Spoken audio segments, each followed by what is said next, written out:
পরীমনির অভিনয়ে আসার আগে এবং পরে একাধিক বিয়ের গুঞ্জন ও প্রেমের গুঞ্জন পাওয়া যায়।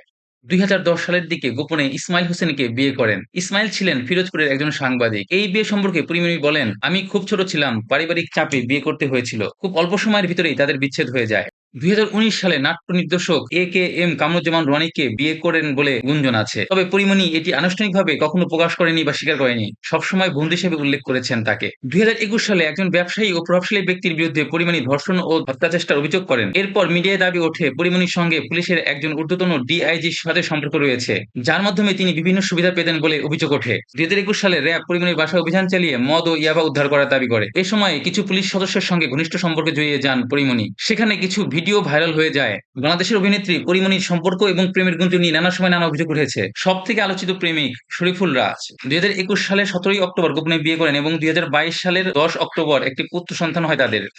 পরবর্তীতে এই বিয়ে পারিবারিক সহিংসতার কারণে ডিভোর্স দিয়ে দেন পরীমনি। ২০২৫ সালে বিভিন্ন সংবাদে পরীমনি ও শেখ সাদীকে নিয়ে আলোচনা শুরু হয়েছিল। পরীমনির মেহেদীতে এস অক্ষর দেখা গেছে। বিভিন্ন ছবিতে দুজনকে একসাথে দেখা গেছে এবং বিভিন্ন সময় পরীমনি বিভিন্ন ইঙ্গিতও দিয়েছেন। আদালতে পরীমনির জামিনদাতাও ছিলেন এই শেখ সাদী। যদিও এ নিয়ে পরীমনি কখনোই খোলসা করে কোনো কিছু বলেননি। ২৪ সালের নভেম্বরে একটি ইভেন্টে পরীমনি ও সাকিব খানের আলিঙ্গনের ছবি ভাইরাল হয়ে যায়। কিছু স্যাম্পল ক্যাপশনের মাধ্যমে নতুন প্রেমের ইঙ্গিত দেয় পরীমনি। তবে পরীমনি পরবর্তীতে অবশ্য সেটি খোলাসা করে বলেন এটি শুধুই ফান ছিল। জানুয়ারি ২০২৫-এ জয় ও পরীমনির কিছু ছবি ভাইরাল হয়ে যায়। এরপর তাদেরও প্রেমের সম্পর্কের গুঞ্জন ওঠে। তবে পরীমনি বিষয়টি অস্বীকার করে বলেছেন, "সে আমার শুধুই বন্ধু, তার স্ত্রীও আমার বন্ধু। তাই এটি শুধুই বন্ধুত্ব, প্রেম নয়।"